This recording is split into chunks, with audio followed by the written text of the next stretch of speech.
Hello बच्चों, आज हम लोग बात करने वाले हैं रोजेनमुंड रिएक्शन। और रोजेनमुंड रिएक्शन आपके बोर्ड में बार बार एक क्वेश्चन आता है केमिस्ट्री का। रोजेनमुंड रिएक्शन में हम सबसे पहले ये देखेंगे कि क्या क्या लेते हैं, क्या यूज करेंगे, किसके साथ रिएक्शन कराएंगे। तो देखिए, सबसे पहले हम यहाँ पे यूज क्या करते हैं। तो पहली पॉइंट ये है कि यहाँ पर हम लेते हैं बच्चा एसिड क्लोराइड। क्या लेते हैं? Acid chloride. एसिड क्लोराइड जिसका सूत्र आप लोग जानते हो, RCOCl। RCOCl। दूसरा बात, हम इसमें एक कैटालिस्ट यूज करते हैं, लिंडलैन। कौन सा होता है बेटा? लिंडलैन कैटालिस्ट, जिसे हम PdBaSO4 मतलब PdBaSO4 एक ऐसा कैटालिस्ट है जो आपके रिडक्शन प्रोसेस को कंप्लीट कराता है। रिडक्शन प्रोसेस को कंप्लीट कराता है, जिसे हिंदी में हम बोलते हैं बच्चा अपचयन। ठीक है, तो आइए समझते हैं कि ये रोजेनमुंड रिएक्शन कैसे होता है। और चलिए हम रिएक्शन कराते हैं। तो इसमें हम सबसे पहले क्या लेंगे? एसिड क्लोराइड लेंगे, RCOCl।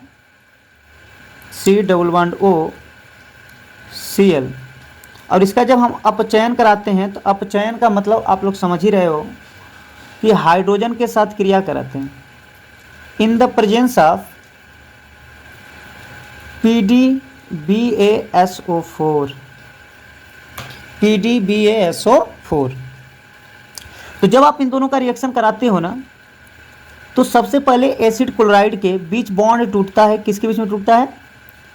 कार्बन और क्लोरीन के बीच में टूटता है।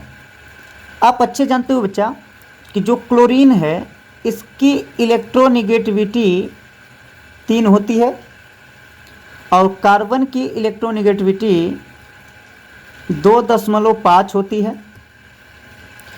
तो आप लोगों ने कंसेप्ट पढ़ा होगा कि जिन तत्वों का इलेक्ट्रोनिगेटिविटी ज़्यादा होता है वो इलेक्ट्रॉन को ग्रहण कर लेता है।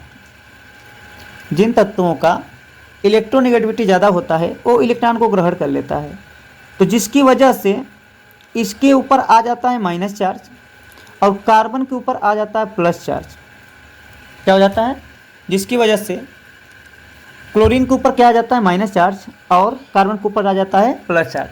बच्चा हमेशा याद रखिए कि जब आपके इधर वाला कंपाउंड ध्रुवित होता है, अगर ध्रुवित टूटेगा, या बोल सकता हूँ मैं हेट्रोलाइटिक होगा, विषम विदलन टूटेगा, तो हमेशा इसके बगल वाला कंपाउंड भी विषम विदलन टूटेगा। अगर ये प्लस माइनस में टूटेगा तो इधर वाला भी प्लस माइनस में टूटेगा।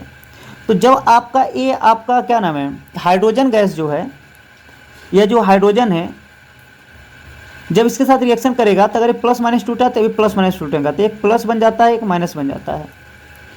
तो जो प्लस वाला है और जो माइनस वाला है, प्लस वाला इस क्लोरीन के साथ रिएक्शन कर लेगा और माइनस वाला इस कार्बन के साथ रिएक्शन कर लेगा।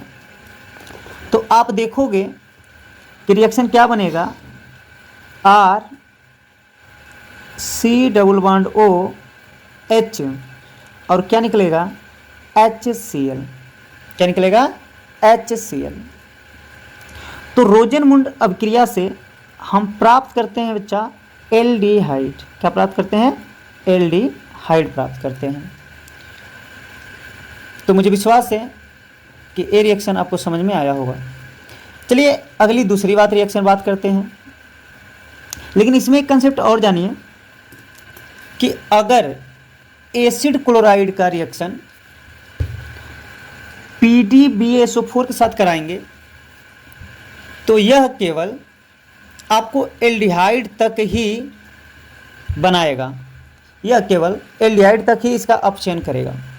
लेकिन बच्चा याद रखिए, अगर आप एसिड क्लोराइड का अपचयन पीडी की उपस्थिति में कराएंगे तो सबसे पहले ये आपका अपचयित होकर के एल्डिहाइड बनाएगा और फिर एल्डिहाइड अपचयित होकर के एल्कोहल में कन्वर्ट हो जाएगा। किस में हो जाएगा? एल्कोहल में कन्वर्ट हो जाएगा। मतलब अगर आप इस रिएक्शन को केवल पीडी की उपस्थिति में कराओगे, पीडी की उपस्थिति में, तो एसिड क्लोराइड किस में जाके कन्वर्ट हो जाएगा? एल्कोहल में। लेकिन अगर आप इसी एसिड क्लोराइड का अपचयन पीडी और बेरियम सल्फेट अर्थात लिंडलैंड रिएजेंट के उपस्थिति में कराओगे तो यह केवल एल्कोकन में, यह केवल एल्डिहाइड तक ही बनाएगा। एल्डिहाइड के अलावा आगे अपचयित नहीं हो सकता। तो कहने का मतलब यह है कि जो इसमें पीडी है वो एक उत्प्रेरक की तरह कार्य करता है, उत्प्रेरक की तरह कार्य करता है, लेकिन जो आपका BaSO4 है वो एक विष की तरह कार्य करता है। अर्थात कहने का मतलब ये है कि यह केवल आपके एसिड क्लोराइड को केवल एल्डिहाइड तक ही अपचयित करता है, एल्डिहाइड तक ही अपचयित करता है। एल्डिहाइड के अलावा ये आगे अपचयित नहीं होने देता है। अगर आपको एल्डिहाइड का अपचयन कराना होगा, मतलब इसके आगे भी अपचयन करा करके जाना होगा, तो आपको क्या करना पड़ेगा? केवल पैलिडियम की उपस्थिति में इसका अपचयन कराना होगा। तो आप क्या सीखे इससे कि रोजेनमुंड रिएक्शन से हम केवल क्या प्राप्त करते हैं बच्चा? एल्डिहाइड प्राप्त करते हैं, एल्डिहाइड। ठीक है, एल्डिहाइड। तो रोजेनमुंड रिएक्शन में हम एल्डिहाइड प्राप्त करेंगे। चलिए बच्चा, इस वीडियो में अगर आपको समझ में आया होगा तो एक बार कमेंट करके बताइएगा कि वीडियो कैसा लगा। Thank you, bye.